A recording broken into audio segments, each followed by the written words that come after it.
창밖은 5월인데 피천득. 창밖은 5월인데 너는 미적분을 풀고 있다. 그림을 그리기에도 아까운 순간. 라일락 향기 짙어가는데 너는 아직 모르나 보다. 잎사귀 모양이 심장인 것을. 크리스탈 같은 미라 하지만 정열보다 높은 기쁨이라 하지만 수학은 아무래도 수녀 원장. 가시에도 장미 피어나는데 컴퓨터는 미소가 없다. 마리도 너도 고행의 날.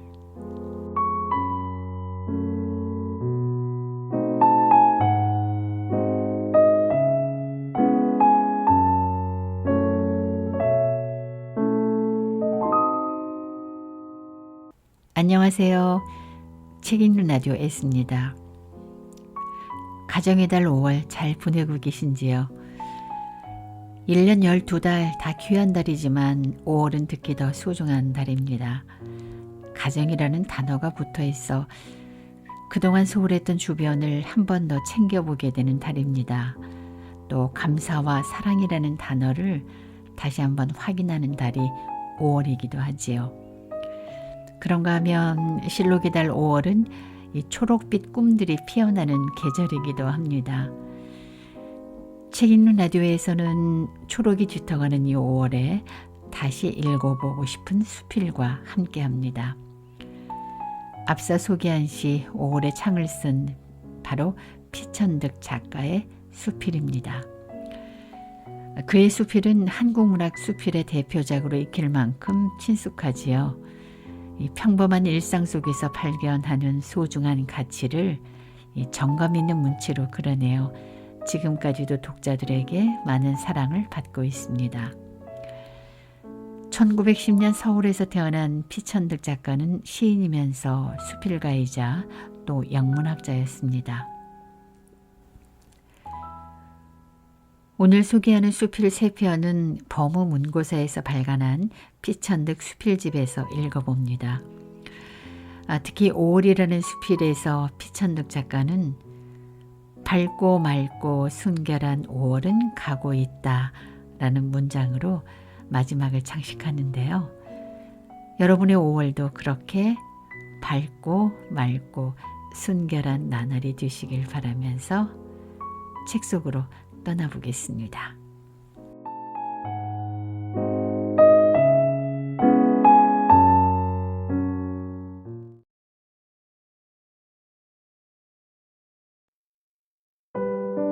(5월) 피천득. 5월은 금방 찬물로 세수를 한 21살 청신한 얼굴이다. 하얀 손가락에 끼어있는 빛이 가락지다. 5월은 앵도와 어린 딸기의 달이요. 5월은 모란의 달이다.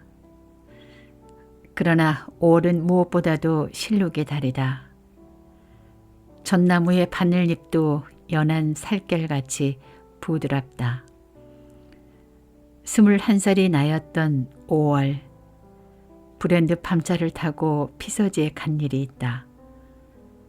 해변가에 엎어져 있는 보트, 덧문이 닫혀있는 별장들. 그러나 10월같이 쓸쓸하지 않았다.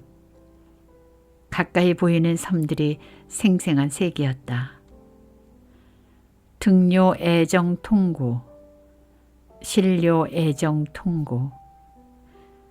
젊어서 죽은 중국 시인의 이 글귀를 모래 위에 써놓고 나는 죽지 않고 돌아왔다. 실록을 바라다 보면 내가 살아있다는 사실이 참으로 즐겁다. 내 나이를 세어 무엇하리. 나는 지금 5월 속에 있다. 연한 녹색은 나날이 번져가고 있다. 어느덧 짙어지고 말 것이다. 머문 듯 가는 것이 세월인 것을. 6월이 되면 원숙한 여인같이 녹음이 우거지리라. 그리고 태양은 정열을 퍼붓기 시작할 것이다. 밝고 맑고 순결한 5월은 지금 가고 있다.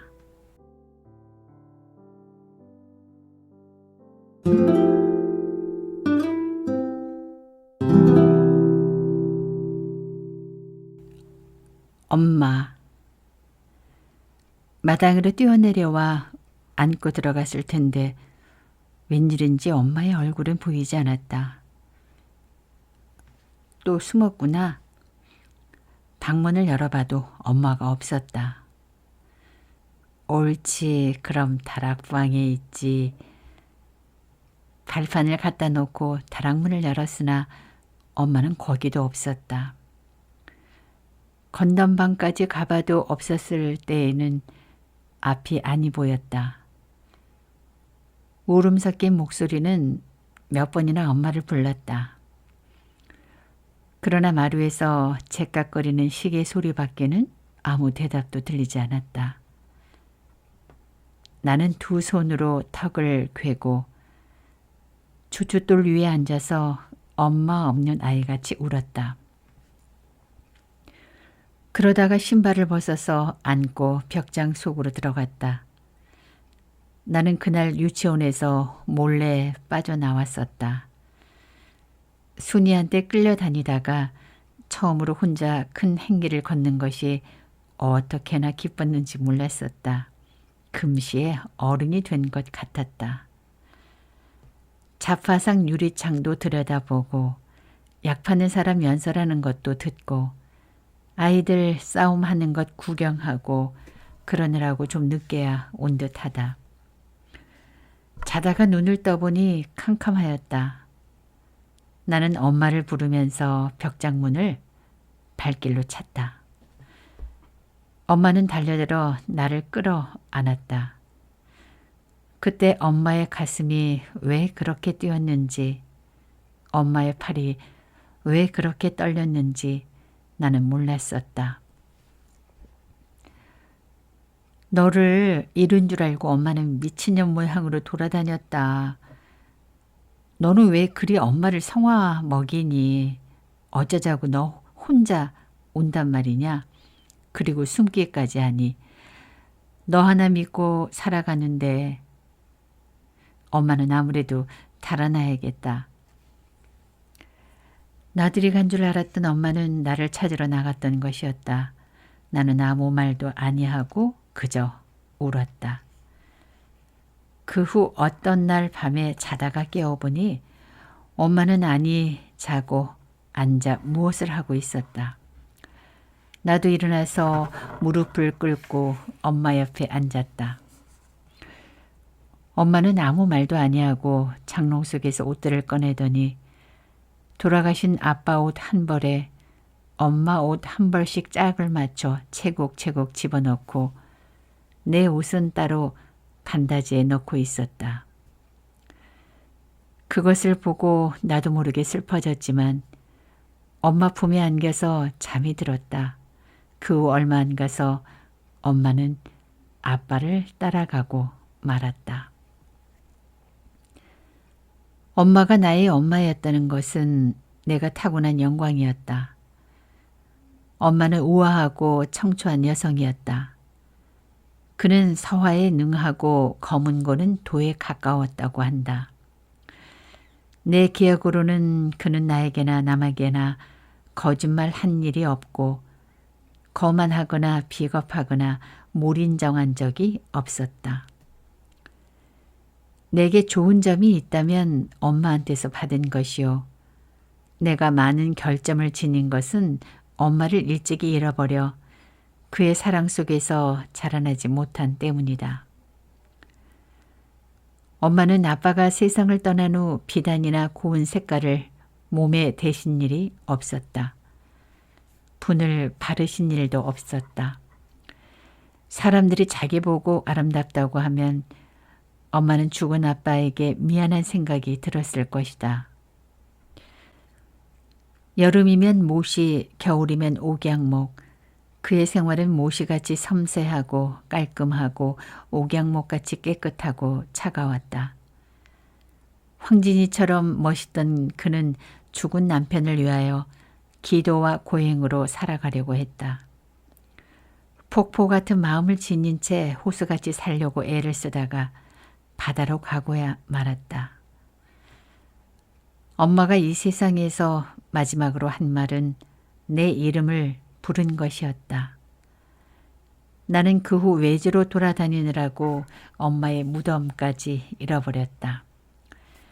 다행히 그의 사진이 지금 내 책상 위에 놓여 있다. 30시대에 세상을 떠난 그는 언제나 젊고 아름답다. 내가 새 한 마리 죽이지 않고 살아온 것은 엄마의 자애로운 마음이요. 햇빛 속에 웃는 나의 미소는 엄마한테서 배운 웃음이다. 나는 엄마 아들답지 않은 때가 많으나 그래도 엄마의 아들이다. 나는 엄마 같은 애인이 갖고 싶었다. 엄마 같은 아내를 얻고 싶었다. 이제 와서는 서영이나 아빠의 엄마 같은 여성이 되기를 바랄 뿐이다. 그리고 또 하나, 나의 간절한 희망은 엄마의 아들로 다시 태어나는 것이다. 꼭꼭 숨어라, 머리카락 보인다. 엄마와 나는 숨기 내기를 잘하였다. 그럴 때면 나는 엄마를 금방 찾아냈다. 그런데 엄마는 오래오래 있어야 나를 찾아냈다. 나는 다락 속에 있는데 엄마는 이방저방 찾아다녔다. 다락을 열고 들여다보고서도 여기도 없네 하고 그냥 가버린다. 광야도 가보고 장독 뒤도 들여다보는 것이 아닌가. 하도 답답해서 소리를 내면 그제서야 겨우 찾아냈다. 엄마가 왜 나를 금방 찾아내지 못하는지 나는 몰랐다. 엄마와 나는 구슬치기도 하였다. 그렇게 착하던 엄마도 구슬치기를 할 때는 아주 떼쟁이였다. 그런데 내 구슬을 다 딴 뒤에는 그 구슬들을 내게 도로 주었다. 왜 그 구슬들을 내게 도로 주는지 나는 몰랐다. 한 번은 글방에서 몰래 도망왔다. 너무 이른 것 같아서 행기를 좀 돌아다니다가 집에 돌아왔다. 내 생각으로는 그만하면 상당히 시간이 지난 것 같았다. 그런데 집에 들어서자 엄마는 왜 이렇게 일찍 왔느냐고 물었다. 어물어물 했더니 엄마는 회초리로 종아리를 막 때린다. 나는 한나절이나 울다가 잠이 들었다. 자다 눈을 뜨니 엄마는 내 종아리를 만지면서 울고 있었다. 왜 엄마가 우는지 나는 몰랐다. 나는 글방에 가기 전부터 추성화를 그렸다. 엄마는 그 그림에 틀을 만들어서 벽에 붙여놓았다. 아직 우리나라는 추상화가 없을 때라 우리 집에 오는 손님들은 아마 우리 엄마가 좀 돌았다고 생각하였을 것이다. 엄마는 새로 지은 옷을 내게 입혀보는 것을 참 기뻐하였다. 옷 입히는 동안 내가 몸을 가만두지 않는다고 야단이었다.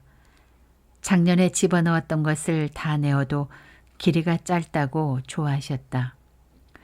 그런데 내 키가 지금도 작은 것은 참 미안한 일이다. 밤이면 엄마는 나를 데리고 마당에 내려가 별 많은 하늘을 쳐다보았다. 북두칠성을 찾아 북극성을 가르쳐 주었다. 은하수는 별들이 모인 것이라고 일러주었다. 나는 그때 그것을 이해할 수가 없었다. 불행히 천문학자는 되지 못했지만 나는 그 후부터 하늘을 쳐다보는 버릇이 생겼다. 엄마는 나에게 어린 왕자 이야기를 하여 주었다. 나는 왕자를 부러워하지 않았다. 전복을 입고 복권을 쓰고 다니던 내가 왕자 같다고 생각하여서가 아니라 왕자의 엄마인 황후보다 우리 엄마가 더 예쁘다고 믿었기 때문이었다. 그렇게 예쁜 엄마가 나를 두고 달아날까 봐 나는 가끔 걱정스러웠다. 어떤 때는 엄마가 나의 정말 엄마가 아닌가 걱정스러운 때도 있었다. 엄마가 나를 버리고 달아나면 어쩌느냐고 물어보았다. 그때 엄마가 3번이나 고개를 흔들었다. 그렇게 영영 가버릴 것을 왜 3번이나 고개를 흔들었는지 지금도 나는 알 수가 없다.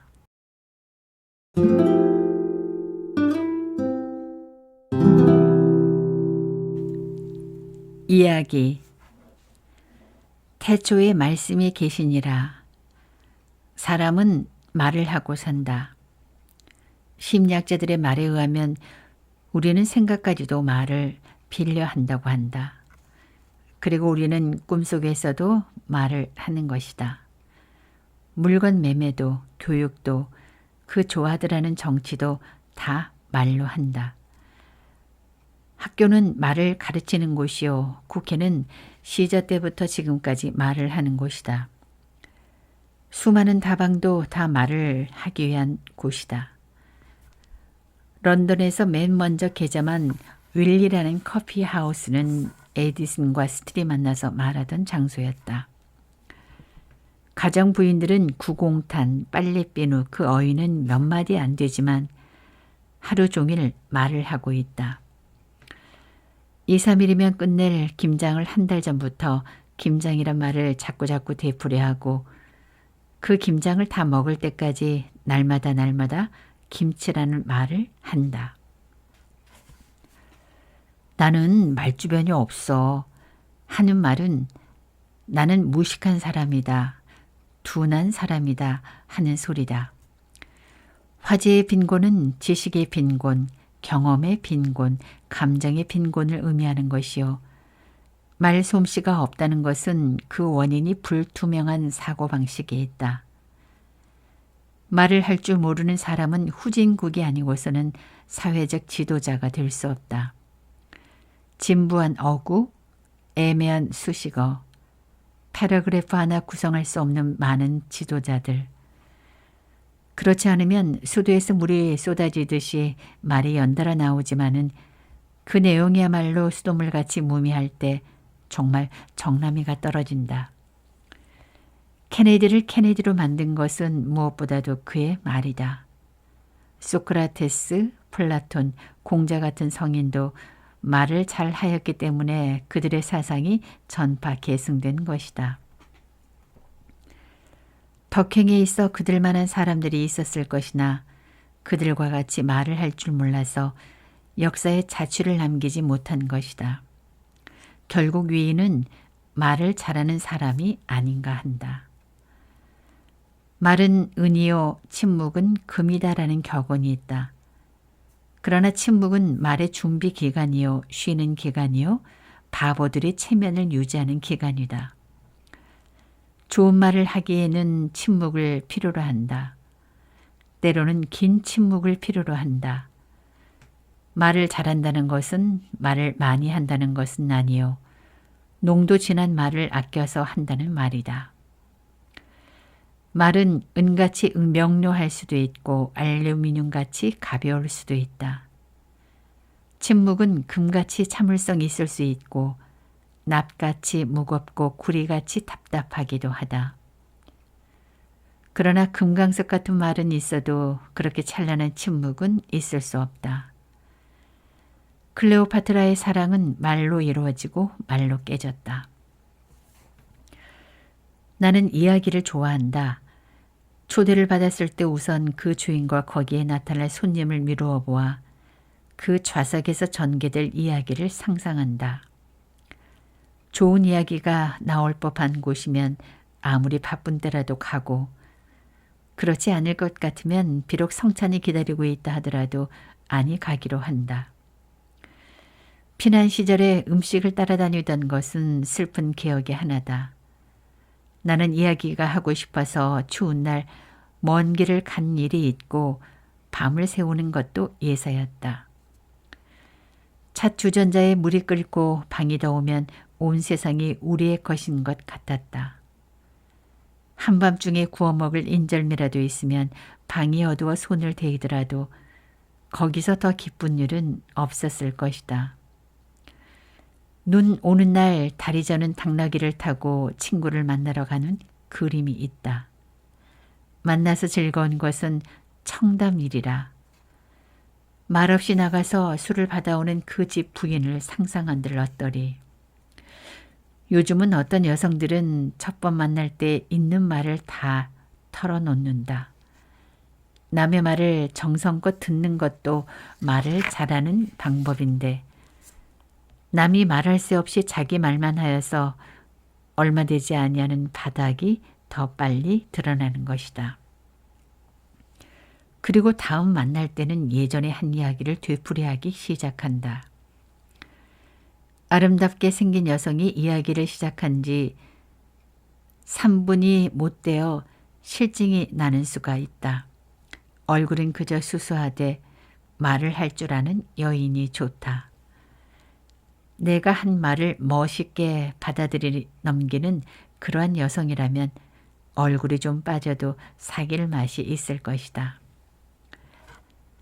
나는 거짓말을 싫어한다. 그러나 이야기를 재미있게 하기 위하여 거짓말을 약간 하는 것은 그리 나쁜 일은 아니다. 정직을 위한 정직은 필요로 하지 아니한다.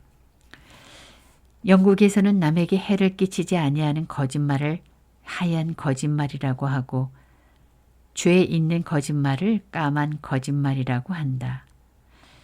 이야기를 재미있게 하기 위하여 하는 거짓말은 오색이 영롱한 무지갯빛 거짓말인 것이다. 이야기를 하노라면 자연히 남의 이야기를 하게 된다. 남의 이야기를 한다는 것은 재미있는 일이요. 이에 관계없이 남의 험담을 한다는 것은 참으로 재미있는 일이다. 이런 재미도 없이 어떻게 답답한 이 세상을 살아간단 말인가. 내가 외국에서 가장 괴롭던 것은 남의 험담을 하지 못하던 일이다. 남의 말을 해서는 안 된다는 사람은 위선자가 틀림없다. 수십억이 된다는 모 부정축제자의 아내가 집을 뛰쳐나와 타이피스트가 되었다는 이야기를 왜 하여서는 아니 되는가. 우리는 이야기를 하고 산다. 그리고 모든 경험은 이야기로 되어버린다. 아무리 슬픈 현실도 아픈 고생도 애끓는 이별도 남에게는 한 이야기에 지나지 않을 것이다. 그리고 세월이 흐르면 당사자들에게도 한낱 이야기가 되어버리는 것이다.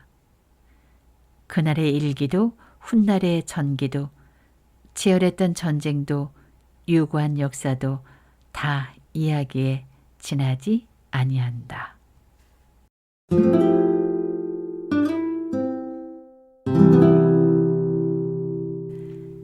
시골 한약국. 나는 학생 시절에 병이 나서 어느 시골에 가서 몇 달 휴양을 하였다. 그때 내가 유하던 집 할아버지의 권고로 용하다는 한약국에 가서 진찰을 받고 약을 한 제 지어 먹은 일이 있었다. 그 의원은 한참 내 맥을 짚어보고는 전신 쇠약이니까 노경과 삼을 넣은 보약을 먹어야 한다고 하였다. 그런데 자기 약방에는 약재가 없고 약 살 돈도 당장 없다고 하였다. 사실 낡은 약장에는 서랍이 많지 않았고 서랍 하나에 걸려있는 약 저울도 녹이 슬어 있었다. 약국 천장을 쳐다봐도 먼지 앉은 봉지가 10여 개쯤 매달려 있을 뿐이다. 어째서 내 마음이 그에게 끌렸는지 그 이튿날 나는 그 한이와 같이 40~50년이나 되는 청양이라는 곳에 가서 내 돈으로 나 먹을 약재를 사고 약국을 해 먹으려면 꼭 있어야 한다는 약재를 사도록 돈을 주었다.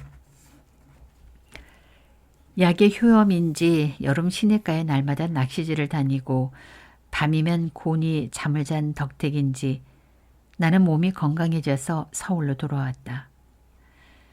내가 돌려주었던 그 돈은 받았는지 받지 못하였는지 지금은 생각이 나지 않는다.